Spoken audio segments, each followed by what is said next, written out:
Please give it up. We're so proud to present Annie Yang!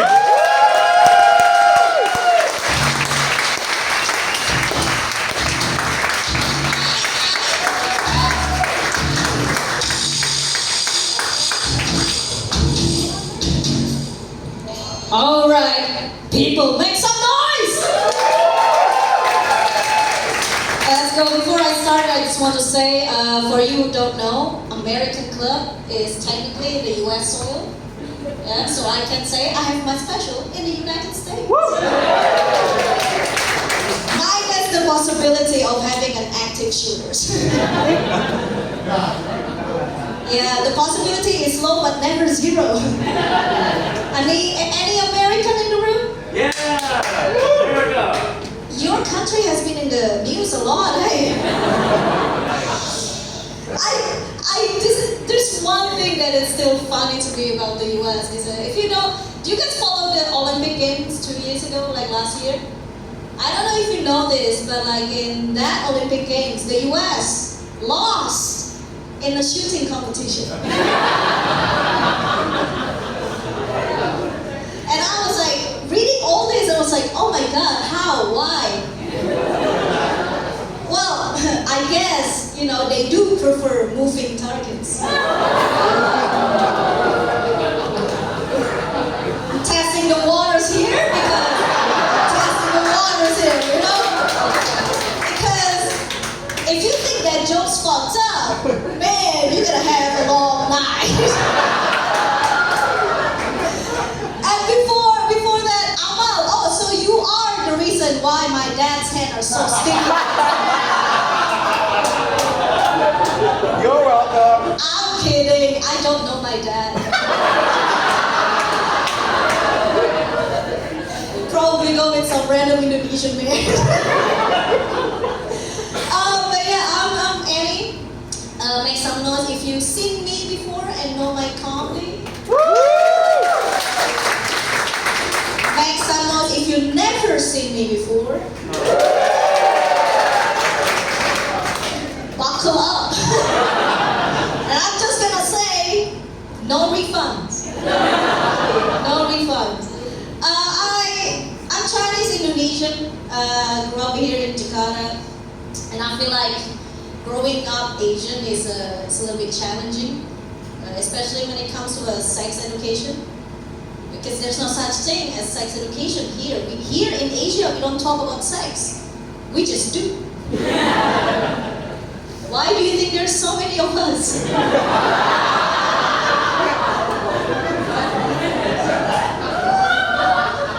And like, growing up without knowing any sex education is like, it's weird, right? I remember when I had my first period. I got my period when I was 15. I know it's kind of like a late bloomer, right? And so I was raised by my grandparents, right? And I got my period when I was 15. And when I was 13, my granddad worried that if by next year I still haven't got my period yet, in this 90 years old Chinese man head, that his granddaughter will slowly becoming a man. And in his mind, if I still hasn't get my period, by next year, my vagina will slowly growing a penis. And so, by the time I was 14, my granddad kept asking me this question. But then again, fellow Indonesian, you guys know that the word period itself is a taboo. It's a shameful thing to say you're on a period. We call it datang bulan, right? Or like the moon is coming. Or oh, lagi dapet. It basically translated to, yeah, I just got it again. It's literally the same when I got chlamydia. You know, so got it again. Got it. So, because my granddad cannot say the word period, his question is slowly becoming more and more creatively unhinged. You know, the first couple of months, he's still asking me this question. He was like, hey, Annie, has It's like, which one? I have 5. And then the next question was like, Annie, has the Red Sea parted? And my favorite question, right? My favorite question is this: Annie, has the communists arrived in the fun house? And by the time I got my period when I was 15, I was just like going around my day, right? And I just started bleeding. But then again, I didn't know that I got my period. So I was just like started bleeding. And in my mind, the first thing that come up to my mind is like, oh my God, God's punishing me. You know, maybe because I stopped going to church. Or like, you know, because I started having this naughty thought, like normal 15 years old have. Like, you know, skipping school. Not doing any chores. And then I looked down, and that's the first time I've seen my vagina up close. I never seen my vagina before. So and that's the first time I've seen my vagina up close, and I didn't know that it's a split. And the first thing that come up on mind is like God's punishing me. The second thing, oh my God, I'm growing a penis. Because you know the green beans, when it's cracked, becomes bean sprout.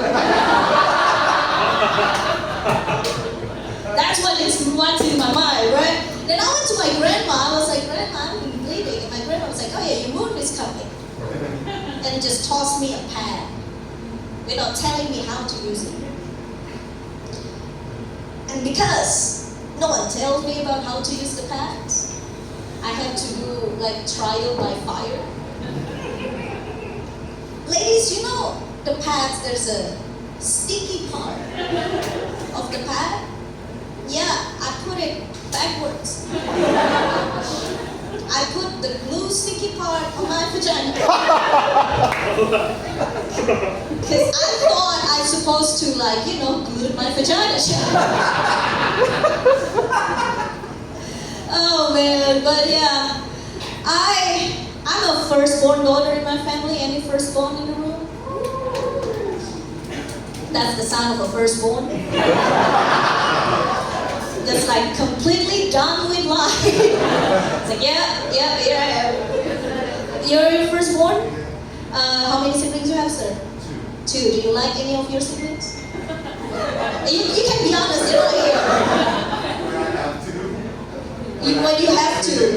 When you have to. So, do you like the youngest sibling? You like him. Why? Her. You like her. I have no choice. I got coined by my parents. You have to love your sister. You know, but that's the thing. I feel like firstborn in the family, we are experiments by our parents on how to be parents. Right? Youngest in the room? Yeah? Fuck you. Fuck all of you. Like, why do you think your parents love you? Why do you think your parents think that tough love and beating is not going to solve anything? And then what they need to do is occasionally give their children a hug. Any middle child, you guys don't count.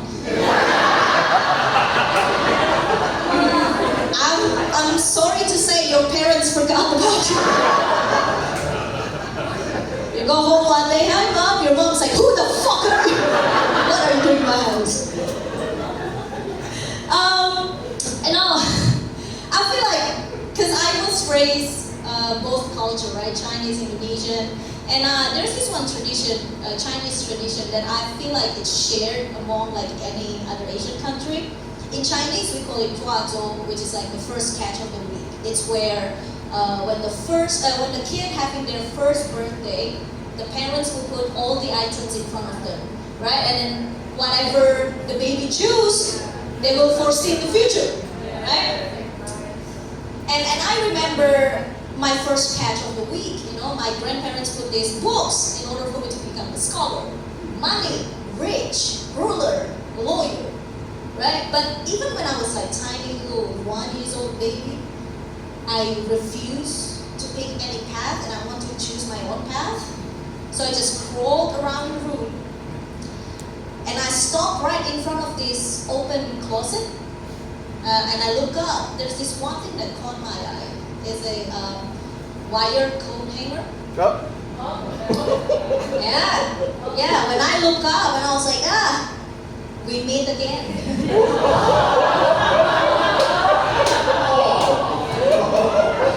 This is the last chance. If you want to leave, leave.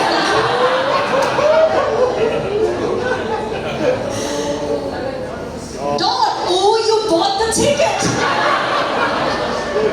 You know exactly what you guys getting. When I went to growing up as a Chinese Indonesian, you guys remember our dark period in the 60s and the 98? Yeah, as a Chinese Indonesian, I did not grow up rich Chinese. I grew up Indonesian poor. And I grew up in the West Jakarta, Petamburan. I grew up in Petamburan, and my granddad told me that when 98 happened, right? And my granddad is one of the few Chinese family in the neighborhood, and they were like all these neighbors banded together, just kind of want to fight the rioters, the looters that come to the area. And they were there. My granddad's like, just like there, and they were waiting. 10 minutes, 20 minutes, 30 minutes. No one comes. Because we are too poor to loot, apparently. Yeah. One of the looters even gave us food. They feel bad. But growing up, the area, the neighborhood that I grew up with is the safest neighborhood in Jakarta, in the West Jakarta. No criminals there. No crime, no robbery, because all of them live there. You don't shit where you eat. Right? And then my family is so poor that if there's someone broke into our house, I'll be in the corner, I'll be like, must be new in the neighborhood. So keep looking, I've been here for decades, I haven't found nothing. Maybe 2 sets of eyes will help. Now my family is so poor that our house, the house that I grew up with, we don't have rooms. We have zones. It's just kind of like this big, but there's the kitchen there, dining room next to it, the living room is where we sleep. It's like everything room, and at the back is my grandma's gambling den.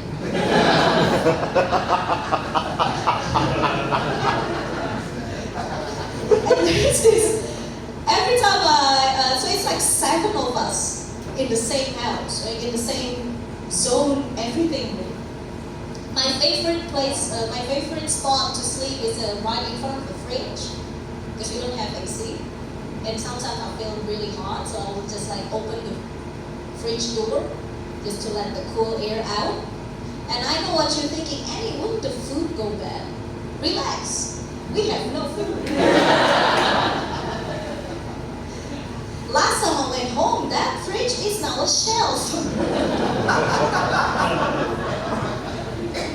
And but here's the thing, the more I grew up, the more I got older, I feel like my family is starting to do better, to the point that in 2007, we have our private swimming pool, indoor swimming pool. That's right, you guys remember the big flood in Jakarta? It's our private swimming pool. Instead of kapori, it's like sewage water.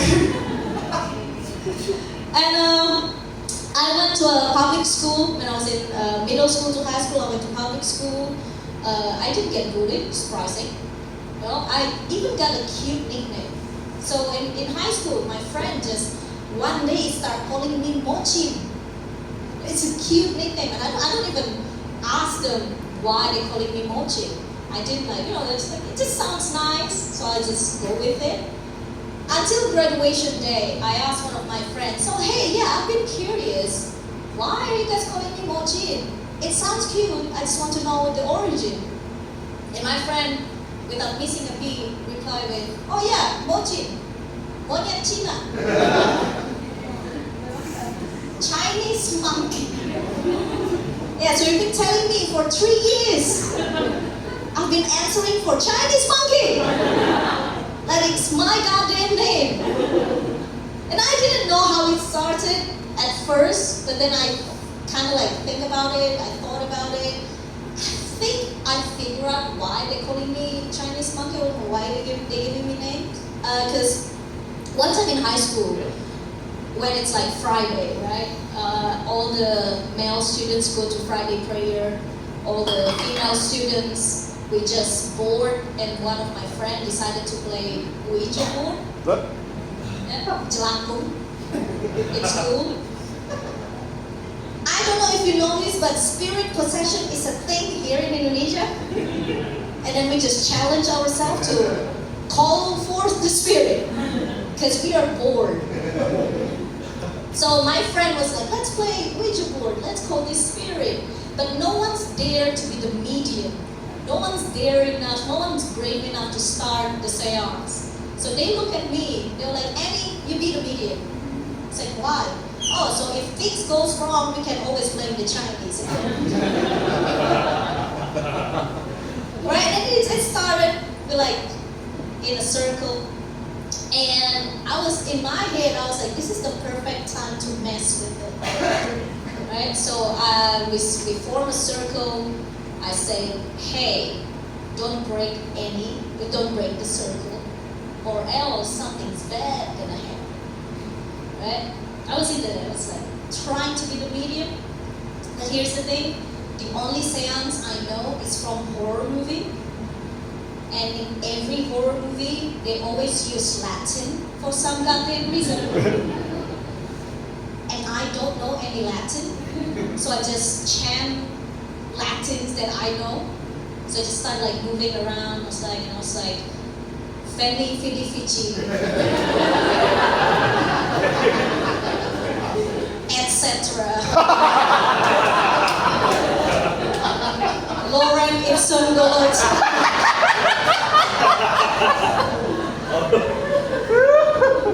And one of my friends freaked out. She just released her hand and just kind of like break the circle. And I was like, yeah, something's bad gonna happen. Something bad did happen. It's a mass possession. That's right. Not only those who play the Ouija board, those who just watch got possessed.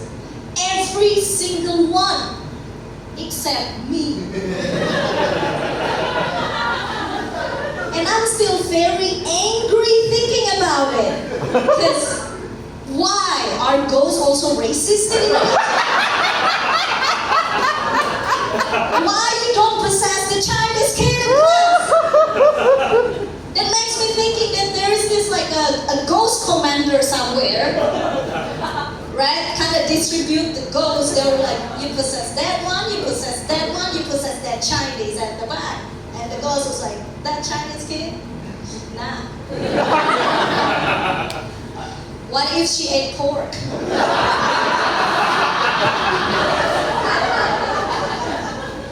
I might be a ghost, but I'm still a Muslim one. So that's my high school. So not only we need sex education, we also need to tell people that like possession is not a thing. It's a state of mind. And like I remember when in high school, you guys, you remember, right? Like the only sex education we have in Asia is in school. It's in high school, and it's only about the reproductive organs. It's not about consent.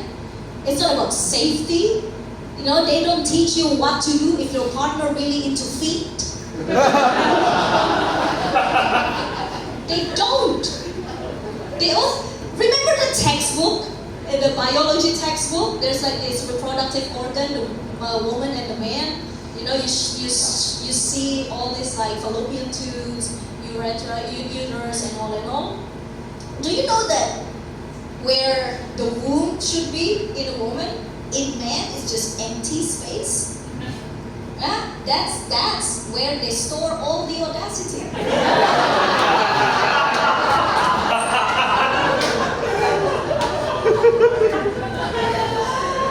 Oh man, yeah. I enjoy growing up though. It's a challenge, but I enjoy growing up. Especially, I love my grandparents. I think my granddad is here. My granddad. Hello. My granddad is here.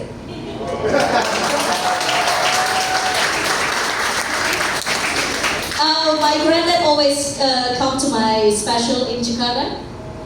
He came like this is the third time he's here, which is great because he don't really speak English.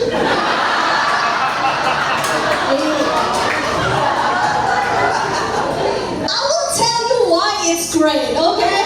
My first special called Whore 101. I never feel grateful in my entire life that my granddad doesn't speak that much English. Because after the special, after that Whore 101's finished, my friends there, and then they met my granddad, they asked my granddad, so, what do you think after you listen to all the things? And my granddad, he bless his heart, he was like, oh, it's fine, it's just a joke. Yes, I'm still a virgin, by the way.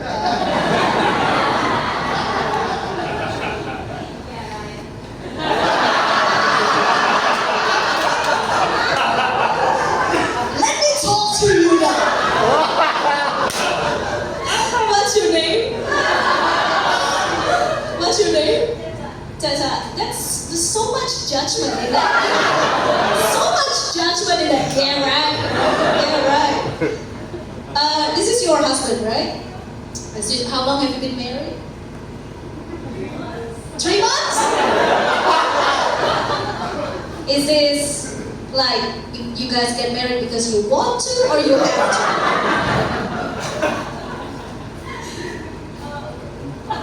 Yeah.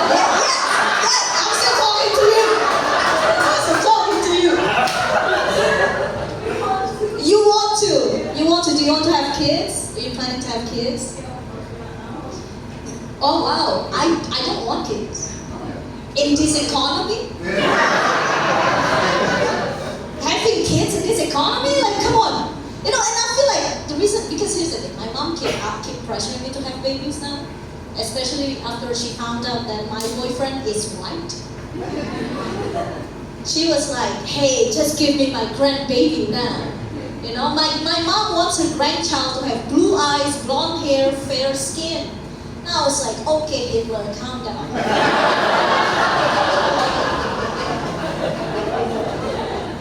Right, and then the way she said it, I don't know if she wants me to give birth to my baby, or she wants me to kidnap or what. Right, and then I feel like I don't think I want kids, because I feel like kids are terrible. Any parents in the room? Do you think so? Do you think kids are terrible? Your kid's not here! Just like your siblings! How many kids you got? I got 2. You got 2? A boy, a girl? Boy. Which one is your favorite and why is it the same? Again, they're not here.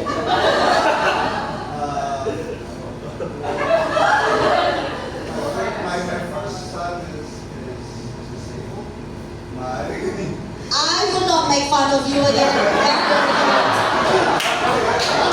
Your first son is disabled, so your first son is special. Yeah.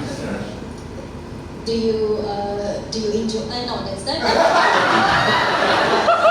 My career just started taking off. All right, I'm not gonna get canceled. I don't want to get canceled.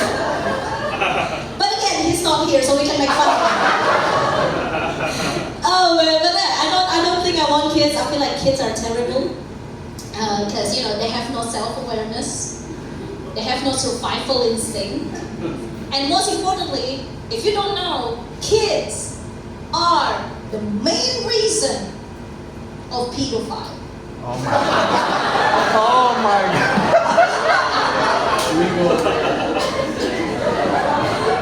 And we hate pedophile too.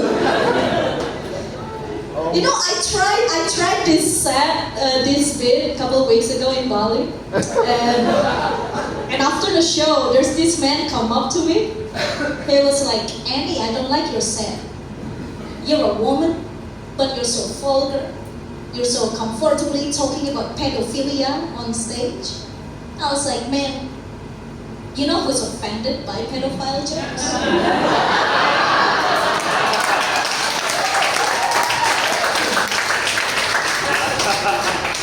Just saying. Oh, but yeah, you know, have you ever thought, or like looking back at your childhood, and you thought, that could have been gone really worse, right? I remember when I was like a child, like 6 years old or something, I was like riding my bicycle around the neighborhood, and there's this man come up to me and start giving me snacks and candies. Don't worry, he's not a pedophile and white fan. He's from church. Yeah. This man said, "Hey, if you want more of this, come to Sunday school." I was like, I don't know about you, but as a Chinese kid, I love school. So that's how I become Catholic. I got baptized in everything. Now, the church guy, nice guy, decent man, never touched me. And then I went to private elementary Catholic school. Again, never get molested in school. Which made this story even more weird. I did get molested somewhere else though. Yeah, this is always happened every time I did this bit. But don't worry. It's a funny story. So it happened from a family friend. A family friend offered to pick me up and take me up from home school, and then he offered a free ride, right? And turns out free ride is not really free. And you know, it's cash, gas, or ass. In this case, it's my 6 years old hands. Yeah. Every time he dropped me off from school, he always stopped somewhere to pee. And then by pee, I mean like take off his pants and show him his penis and ask me to touch it and all. Right? And it happened from 1st grade to 6th grade. Do you guys know the saying, in order to master something, you need to put 10,000 hours? That's right, guys. That's how you really become really great at time management and hand jobs. That's why, like, the first time Grab launched, it gave me PTSD. Because, you know, the name itself, Grab. And then the Grab driver asked me, "So, how would you like to pay?" I was like, oh shit, here we go again.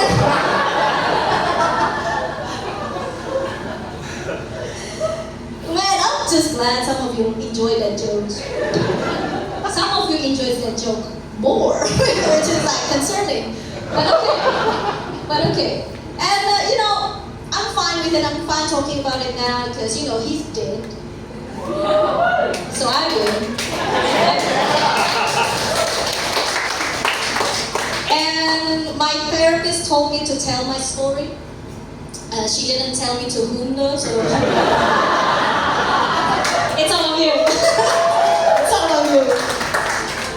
My therapist also called me resilient, which is a fancy word saying that I'm the best Chinese product out there. Not that fragile.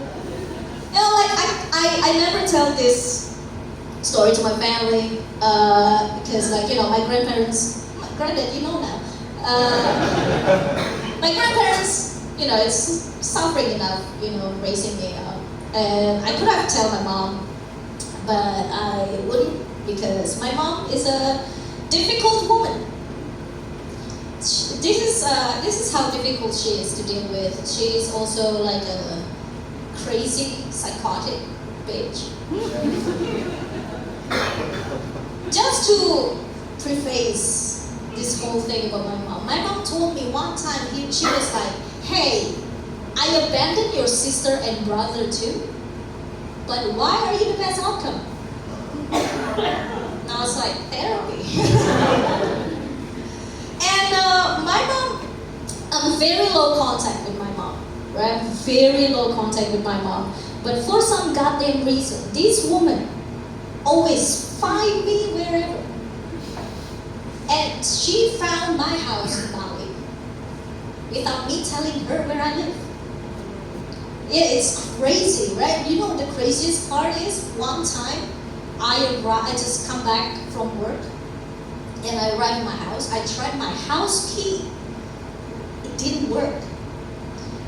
And then my mom just emerged from the darkness inside the house, just opened the door and hand, this is your key now. And it happened back and forth. It happened so many times. It happened so often to the point that I'm best friend with the locksmith.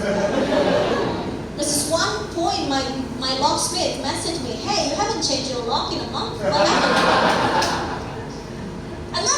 Another crazy thing that my mom did is like, last time she came to my house, so I have a cat. My cat's a house cat. My cat used to belong to the street. No, she's not. She is a house cat. And one time, again, I come home from show, from gigs, late at night. My mom just suddenly out, like, there. Right? And then not only that, but my house cat, who's supposed to be inside, is now outside, complete with her litter box. And I was so livid. I was like, what the fuck are you doing? She's not a street cat. This is what my mom said. My mom replied with, I don't know. Your cat just got out by herself. Exactly. You're telling me my cat dragged her own litter box from inside the house to the outside? Honestly, thinking back, I can relate to my cat.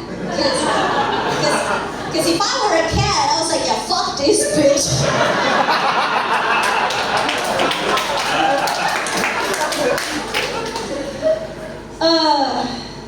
Craziest part about my mom, she's on Tinder.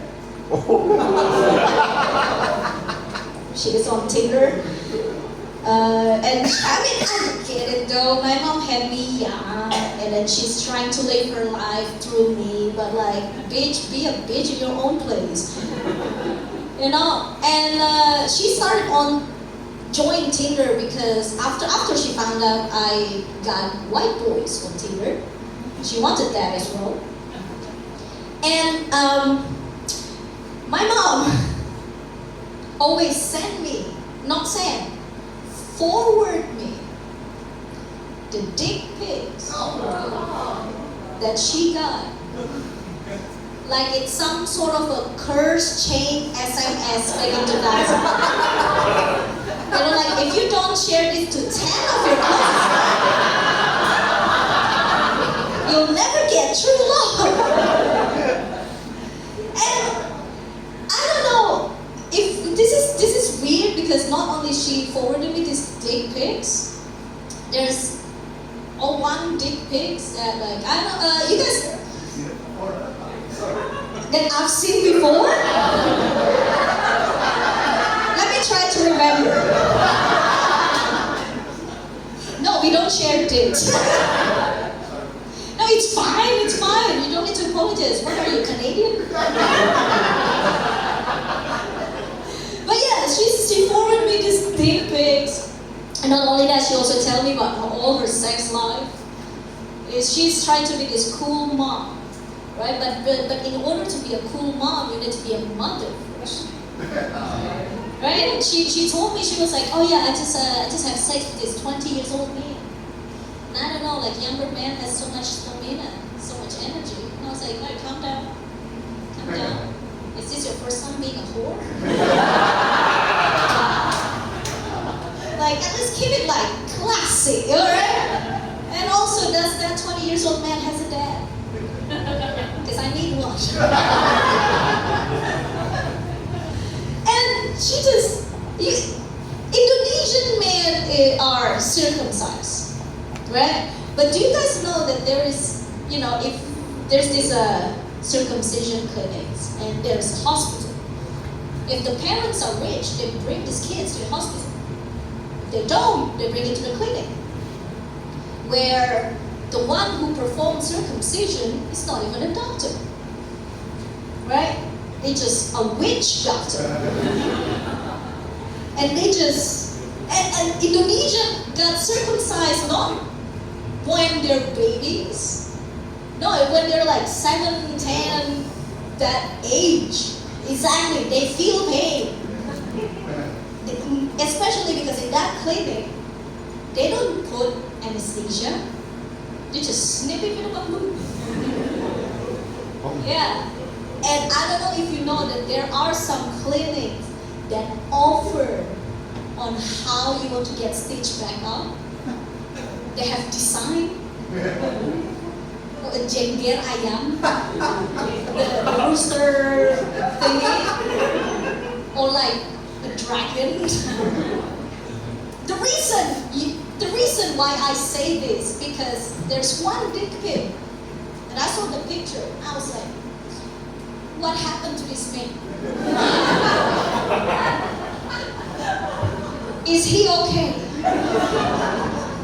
Because this is the most ugliest deformed dick I've ever seen in my life, right? And I was like, and my mom, ever since she knows that I'm doing comedy, she was like, oh, why don't you tell my story? I used to be the funny one. So mom, this is for you. I don't know why I woke up. My mom's still alive.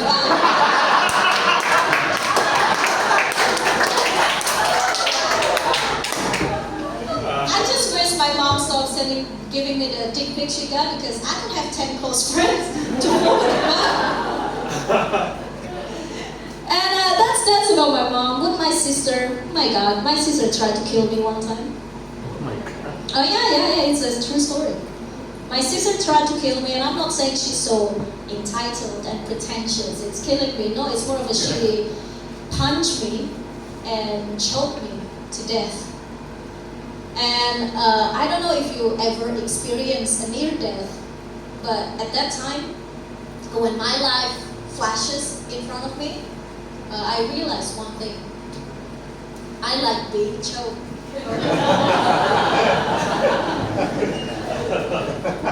So every time I have sex with my man, and then I ask him to choke me, I was like, this is it. This is all you got. My sister can do it better. I'm also very low contact with my sister after that happened. Forgive me if I don't want to be in contact with my murderer. But then one time, years after it happened, after that incident happened, I got a message from my sister. The first message that she sent me, she was like, hey, do you know anything about Plan B? Yeah, no apology, no like, hey, I'm sorry, I tried to kill you. No, just straight up to, hey, I heard you were a slut. But are you a smart one? And then so I replied back and I was like, yeah, you can get it from the pharmacy, yada yada yada. And then she replied back, how long does it take? And I was like, you should take the pill after maximum 3 days, like 72 hours after the sex. And then she was like, okay, my friend China want to ask, what if it happened 3 months ago? I said, well then your friend don't need a plan B, they need a plan A. Abortion. She's married now with 2 kids. Yeah. It's my family's fucked up, and I probably am the best outcome. That's true. That's true. And talking about family, I got a funny message this morning. Someone DM'd me on Instagram saying like, "Hey Annie, can I bring my 10 years old daughter to your show?" Is the person in the room? Come on, don't be shy. I just want to talk. I mean, what do you think? What from me that exude the aura of kid-friendly show? And I checked the Instagram account. On their bio, it says gentle parenting.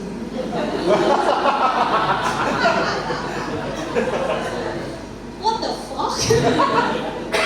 Like, okay, so if you're not only gentle parenting, you're also a lazy parent. Like, why would you outsource the trauma for your kid? Keep the trauma yourself. Right, but that's the difference between white people and then Asian people, right? Like, I told all of this thing to my white friends, and they were like, "Why don't you cut contact with your mom? Why don't you just like not think about your family at all?" And then when I tell this story to my Asian friend, they're like, she's still your mom. She's still your mom, you know? Like, you should at least have a relationship with your mom. So I asked them back, I said, "Do you have a relationship with your mom?" "No."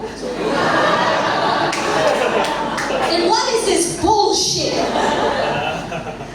And not only that, I feel like there's also different culture with like white people and Asian people. White people make some noise. Go back. Nah, I'm just kidding. We need your money. We need your money. The difference is this, like when it comes from like to welcoming a baby, for example. White people, you guys have this elaborate bullshit ceremony of like pregnancy announcement, baby shower, gender reveal, you know, like baby moon, push gift, and all and all and all. Not in Asian, right? Like my Asian fellow friends, you guys know what we do when we got pregnant, right? It will be like, well, I guess we're getting married. Is that what happened?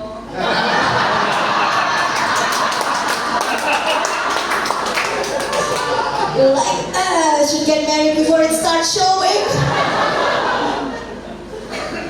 Oh my god, I'm gonna got it thirsty. Be careful, pause for all yourself.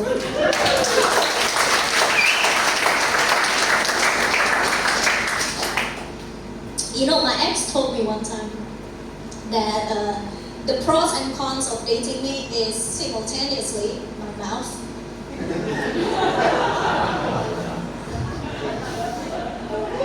My ex is a comedian as well. Yeah, and Iman was there with the entire relationship. And I think Iman can attest to all of you that I become funnier after the breakup. Right, Iman? Yeah. Yeah, exactly. See, my ex-boyfriend is a comedian, which is weird because every time we fight, it's not like a usual fight like normal couple have.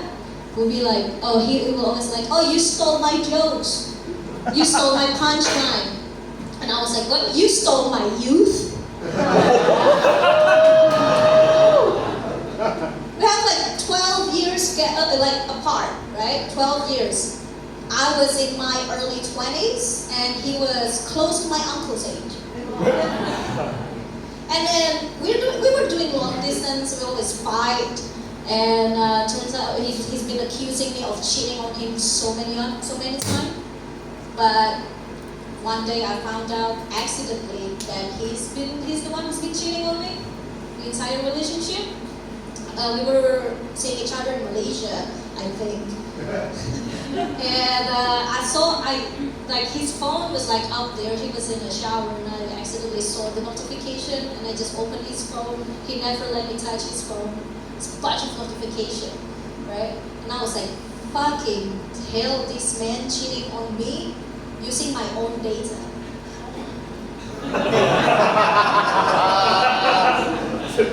Get your own data to cheat. And then so I just got out of I just left the hotel, just took out cigarettes. He was like freaked out, right? So I just left, only took my cigarettes and the lighter, just walk around the hotel complex. He followed me afterwards and he was like, you know, all the waterworks. It was like, oh, we were fighting, and you know, I feel like I'm not attractive anymore, so I'll join Tinder, and they just want to see if girls still want to talk to me. I was like, man, you're a white man in Asia. Of course, there's still girls want to talk to you.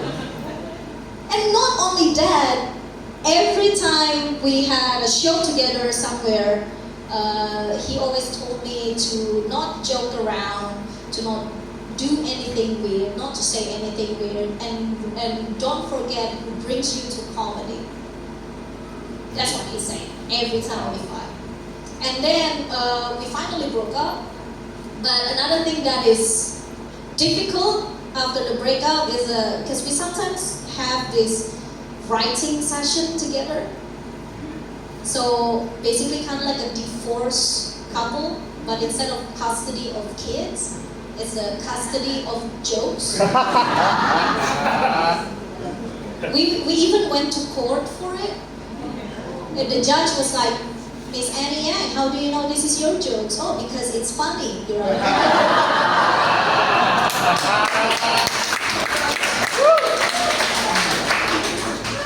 And then we finally broke up. You know, I would love to tell you the jokes, but it's Saturday. He has visitation rights. So can you tell you the joke? Then after we broke up, the last thing he told me was like, he always reminded me, don't forget who brings you comedy. Without me, you are nothing. Loser. Yeah. Looking back, that's the funniest joke he ever said.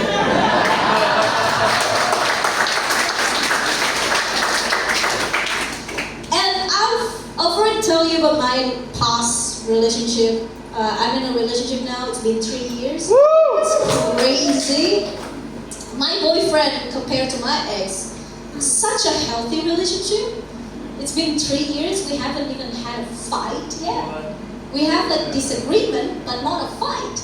And I don't know how to tell you this, but it's just so boring. So boring. There's no fight to the point that I was like, if there's no fight, I will make one.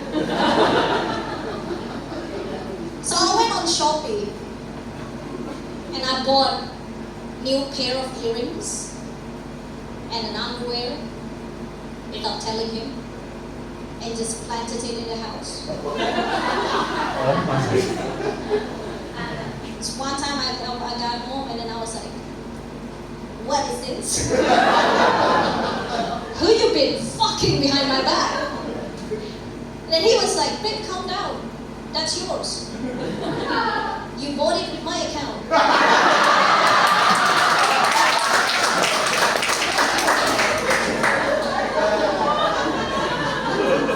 You know, my boyfriend, such a green flag, that I become the red flag. But don't worry, I'm Chinese. That's a 5-star red flag. Oh, but yeah, and he's Canadian. I guess because he's Canadian, you know. But he's just so nice. I cannot pick a fight with a walking Geneva Convention. But there's one time that like, in our second year of relationship, I found he's cheating on me. Yeah, twice. First time with a white woman, and I feel insulted. You're in Asia, and you still go with the white woman? Go with the flavor one at least.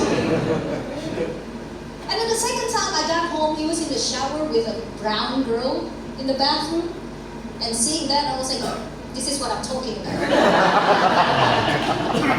It's character development. Good on you.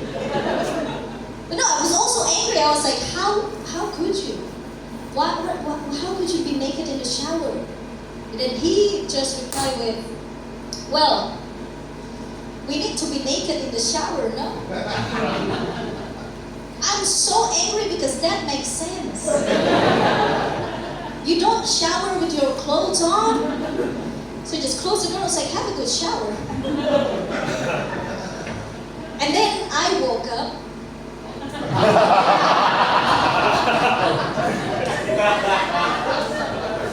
And then I even got more angry at myself. Because dream comes from your subconsciousness. And I hate myself because even if it's in a makeup betrayal situation, my brain cannot help but make it funny. My brain was like, yeah, that's fucked up situation, but let's make it a type 5. You know, my boyfriend, I love him. I think. Because first glance, if people don't know my boyfriend, they think he's gay. I don't think so. But there are some occasions. Like there are some signs that telling me that he's maybe gay. No, first occasion was like he left his purple shirt in my house, right? And then I text him, I was like, hey babe, you left your purple shirt in my house. And then he replied with, thanks, can you keep that for me? And by the way, it's lilac.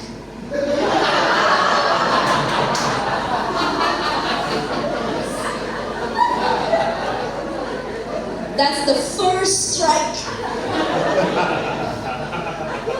And then one time we were talking about porn, right? Just like topic just coming up, which is weird because we usually make one. And he asked me this question. He was like, so babe, when you watch porn, which one you pay attention more? The man or the woman? And I was like, well, not a lesbian.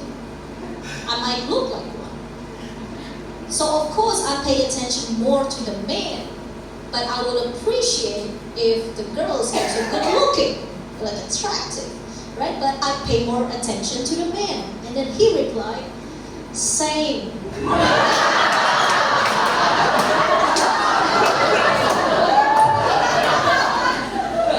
That's strike 2.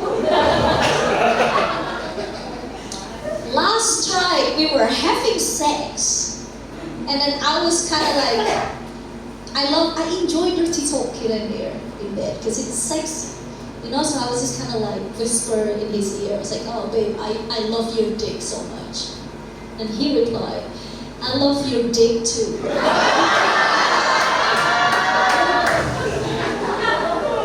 If you think this is just a joke, it wasn't. It really happened to the point I cannot stop laughing. And I had to stop him because 1, that's fucking outrageous, and 2, how did he find out I used to have a dick?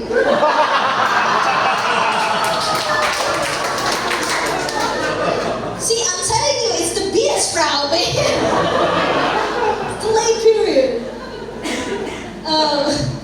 Bonus strike. We have nothing to hide from each other. He can use my phone, I can use his, no problem. And then we were just laying in bed. We were watching Netflix on his laptop, and I saw a notification from his friend named Anthony. It's a simple message. It's a eggplant emoji, eggplant emoji, eggplant emoji, and the second message that popped up is water splash, water splash, water splash. So I think he's not gay. I might be in denial, But the Nile is the river in Egypt. Yeah. Hell yeah, moving on. And my boyfriend, he's been living in Asia for 8 years now, 9 years. And he told me one time, his parents, before he moved to Asia, his parents told him to beware of Asian women. Because there are some Asian women that goes with the white guys for money or residency, just like Amal. Right? And then so I asked him, so babe, does your parents thought that about me? And then he was like, oh no, babe, my parents love you, and I love you, and I know you love me. I know you're not gonna do that. I was like, yeah, of course. Of course. Hey, I love him, but just like Amal, you know what I love more? Not to be Indonesian. Not to be Indonesian. Indonesian passport is bullshit. Just like Iman said, I was supposed to go to Edinburgh Festival. They reject my visa. Not only that, I also experienced racism even before I get to the country. You know, they needed me to go to the UK embassy to get my biometrics done, the facial scanning, and everything. So I went to their embassy, and they took me to this tiny little office room to get my biometrics done and facial scanning done. Biometrics in seconds, done. Facial scanning, it took them almost 10 minutes until the guy behind the computer said, hey, I'm sorry, I'm not being racist, but according to the computer, your eyes are closed.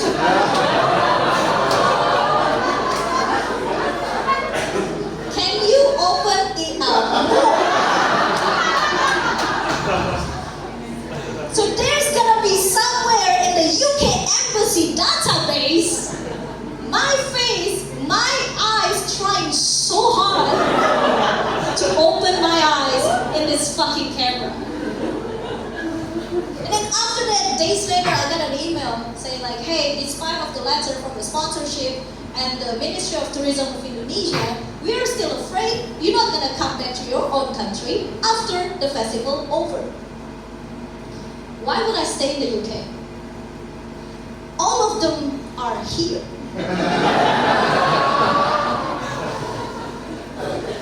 And also, I love food. Coming from Indonesia, I love taste. You know, why would I stay there? The English people, they eat like they're still in a war or something. And the English national dish is chicken tikka masala. It's not even white food. So it's weird, right? And another thing why I feel like I don't want to leave outside Asia, because everything is a convenience in Asia, right? In here we got Gojek, we got Grab. It's so easy to do everything. But I don't know if it ever happened to you, because sometimes it happened to me in Bali, especially. When you type in an address on Grab or Gojek, it's not there. So you need to zoom in and then put like the nearest location. It happened to me, so inconvenient because I need to zoom in and put the pin close to my house, right?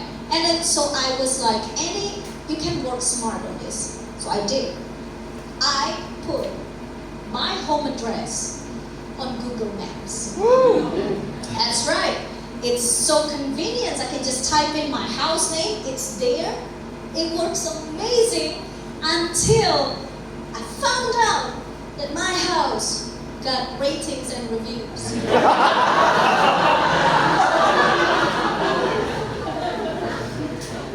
My house got 4.9 out of 5. It's still higher than the American club. Oh my God. The American club only have 4.4. You know, I put my home as a homestay because they don't have whorehouse as an option. And I read the reviews. It's like 5 stars. The place is nice. It's clean. Bushes nicely trimmed. Like 2 stars. The entrance is too small. Motherfucker, wasn't that supposed to be 5-star?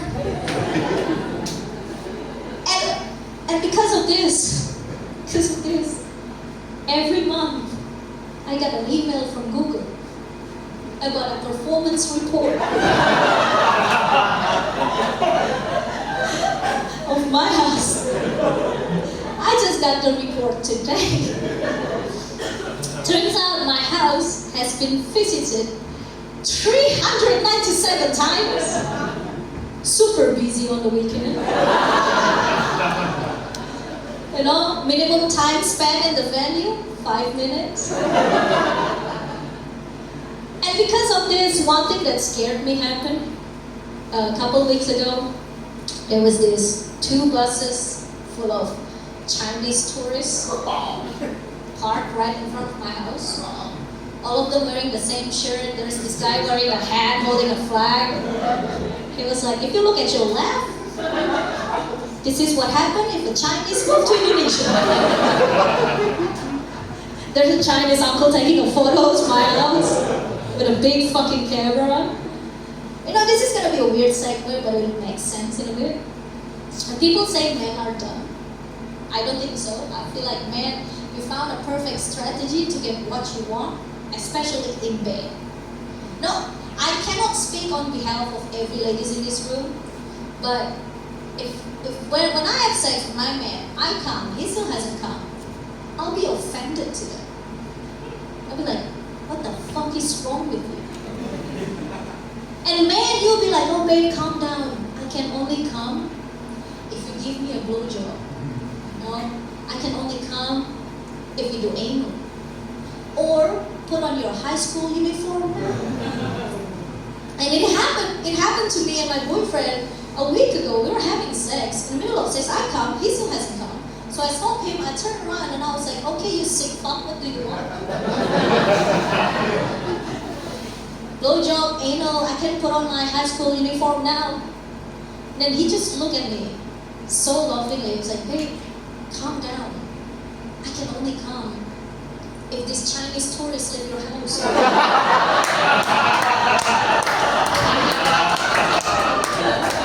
There's a Chinese uncle taking a photo next to us.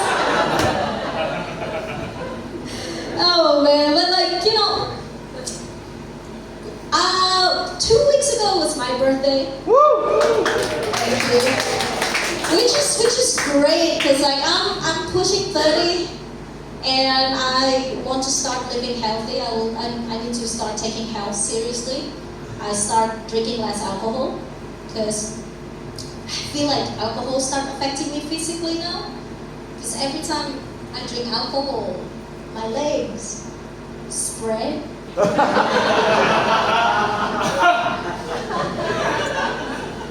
And it's not a good thing. My friend told me, Annie, you should take care of your body. Your body is a temple. That's right.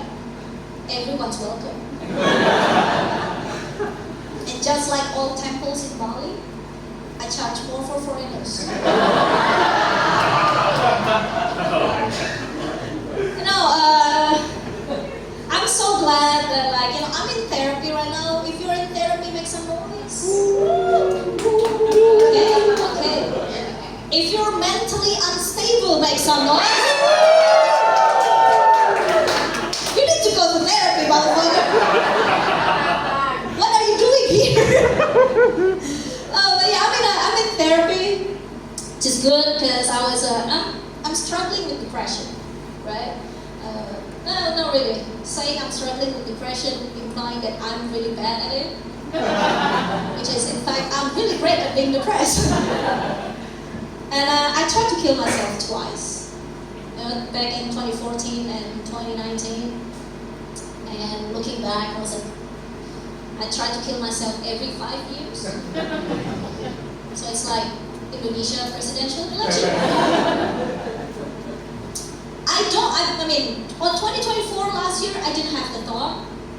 But looking at the president now, it's like, it's time. So, no, I tried to kill myself twice, both use pills, trying to overdose, because, I still want to look pretty when I'm dead. It's gonna be open casket, baby. First attempt failed, second attempt I took a bunch of sleeping pills. I was like thinking, I'm just gonna die in my sleep. But then, the next day, I woke up feeling refreshed. I was like, oh my God, who would have thought all my problems could be solved in a good night's sleep? I could have hanged myself. I could, but I'm scared. I'm scared that when I hang myself, I would come.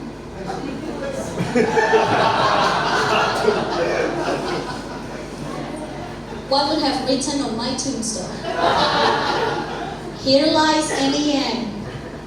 Easy come, easy go. Alright guys, that's it. That's it. Thank you so much. Thank you. Thank you always, everyone. Ladies and gentlemen, give it up for Annie Yang! Stay there, everybody back up. Come on, Aziz, Hayden, Amal. You got to photograph, you got to get cameras out, come take a picture of the guys. Give it up for Amal, Aziz, Hayden.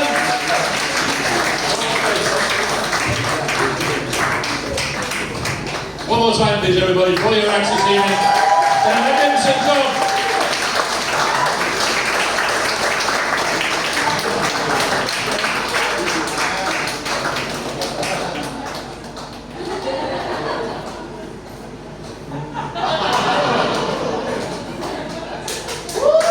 Thank you very much, everybody. Come on, anyway, see me afterwards. We'll put you on the priority list and you get your first notifications of all our shows. Thank you all very much. We'll have a show next month in November. Go to mac.law if you're not there with us. Thank you very much. Good night.